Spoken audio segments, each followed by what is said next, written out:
I always knew that the standard wake up, get ready, commute, go to the office of a big company and sit at my allocated desk, working my allocated hours before coming home and repeating this loop day after day. An infinite cycle of this until retirement seemed, and I don't mean to exaggerate, terrifying. I know this is true for a lot of us. I wanted more, and high on that list of priorities was geographical freedom. Whether you want flexible, enjoyable work or, to enjoy your 9 to 5 on your way to entrepreneurship or financial freedom, or you just want more control over your life, the option to go certain places in the middle of March or in the middle of December without having to potentially use what holiday you have left, if you have any, is a real big driving force in wanting remote work. And in this video, I'm going to detail and step by step how I managed to land a remote job, and one that allows me to travel the world whilst I, do what I do. But first, I feel like we should have this conversation somewhere a little warmer.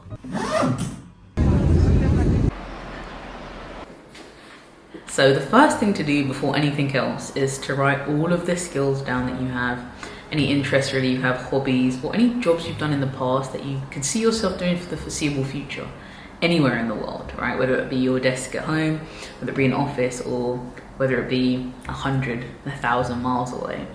And the reason why this is so important is because it may sound all well and good to be a software developer traveling the world, but if you have no interest in computers, programming, or anything of the sort, then it's not going to be enough just because it's remote to keep you going and have a meaningful work experience.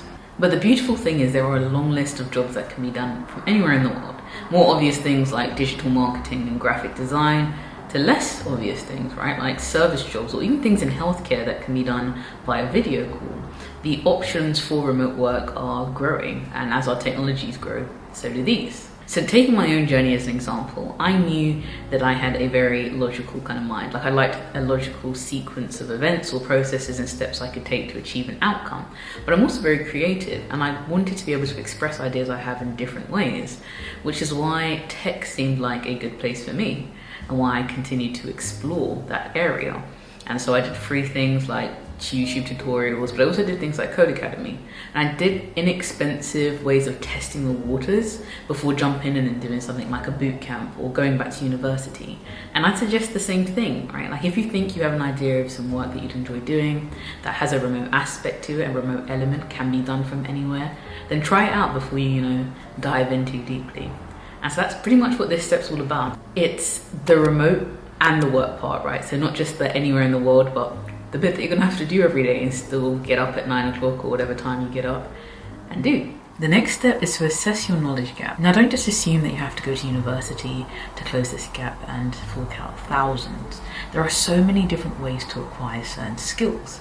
And I will list, for example, tech, and I'm using that example because of course that is my background, how this can be done. So of course you can go to university and do a master's or a undergraduate degree, but you can also do paid internships, unpaid internships. You can do apprenticeships, apprenticeship degrees, which is a really cool thing that I found out after I had been to university, but anywho. So there are a number of ways, and the cost in terms of time and money vary between them. So work out what's going to be best for you and land you in the best position. I actually opted to work with a company who paid us as we trained, and then we went on to work with them for a while. So I gained the skills as well as the structure for my learning. Instead of me kind of going out and learning to code or program on my own, I was working kind of under the wing of this company without forking out thousands. So the next step that I took after acquiring a skill in something I was interested in and that could be done from anywhere in the world was to gain some experience. And here is where you have to come to terms with the fact that your first job may not actually be a remote job, especially if you are trying to break into a new industry, a new career path, anything like that. And this is because at this point, you don't really have the experience to command certain things in the market. And it may be that your first job you land is remote, and that is fantastic, but it may mean that you need to do some internships, even take on a job before you start to cross out any job that's not remote. And this was kind of the case for me. My first ever job was actually not remote. All right, I was a SRE for a year in a non-remote position before I progressed into this particular role. And that was invaluable in really building up my confidence in my ability to do my job. And of course, then I could go out into the open market and be more picky. Be like, I want this and I want that because I know I can do it. I have a proven track record of doing this work. And so yes, after you acquire the skill through education or whatever means, you need some experience to back it. And of course, like I said, if you already have a wealth of experience, you just know that the job that you're already doing can be done anywhere in the world, then you can move on to the next step. Okay, so you've acquired a skill that you think you could see yourself doing as a 9-to-5 from anywhere in the world. You've gained some experience potentially in a job you already had, an internship, whatever it is, or perhaps in your last remote job. Then the stage after that is, of course, to apply for a remote job worldwide, which is what I did next after gaining a year of experience. And before that, upskilling myself in the tech world, if you like, in coding, programming, and a series of DevOps related things. It was time to search and apply for a remote job. One key thing I will say here is it's important that when you use the remote keyword, you identify jobs that are remote worldwide. And the reason I'm saying this is because a lot of companies now, given the whole, what that happened, are offering people to work from home. So when they say remote, it means you can work at home, but that doesn't mean you can work out the country. And I had this with many a job that I applied for, or many jobs that I saw that came up. It would say remote and then it would say anywhere in the UK. Or a recruiter would come to me and say it's remote work, and I'd be like, okay, is that anywhere in the world? And they're like, no, it's anywhere in the UK. Or anywhere in whatever country that you are watching this from. Really, after that, it's the same as any job application. Yeah? Anytime you're talking to a recruiter or anyone, just make sure that it's clear that you are only looking for remote work and remote work worldwide. And don't waver on that. I had lots of recruiters who kind of tried to push back on that, and I was like, I'm not interested, and I don't want to waste your time or my time. I do mention this in other videos, but 3 places that I really like to look for jobs is LinkedIn, it is Google Jobs, and the final one is Indeed. There are plenty of jobs here, and even if there are jobs in other places, say remote job boards and things like that, which you can also explore, they will almost always be listed on one of these 3 platforms as well, just for the sake of getting themselves out there. And finally, a little caveat about negotiating your potential or current position into a remote job. So perhaps you already have a job that you love doing and you just want to be able to do that job remotely, or you have landed a job, you've applied, gone through, but you really would like to negotiate potentially remote work. My key thing is, if you're a successful candidate in a job application, is just don't be afraid to put it on the table. A lot of the times we're afraid to ask for things, and there's that saying that closed mouths don't get fed, right? If you don't ask for anything, you're definitely not going to get it, okay? Versus if you at least put it on the table.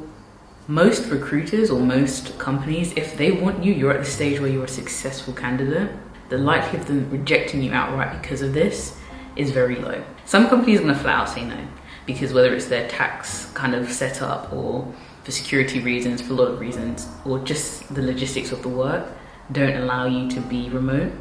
But a lot of companies can do it, and the proof is the fact that you can stay at home and do your job. So the alternative is that you already have a job that you love doing, right? Like you've maybe been in a company for 2 years, a year, however long it is, and you just want to be able to do your job, potentially from elsewhere in the world from time to time, or for all of the year, whatever it is.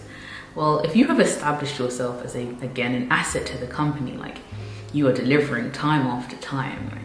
It is clear that you're producing the work that they expect, or even higher, right? Like you can be trusted to do your job unsupervised pretty much anywhere.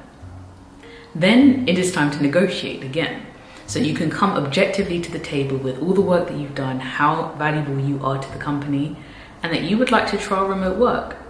I think usually companies or people are intimidated when you come full force, like, okay, I want to go remote right now and I don't want you to ask me any questions. That might not land as well. However, saying, okay, I would like to be able to work from anywhere in the world, at least part of the year. But I understand that this is a big step for the company or for my particular position.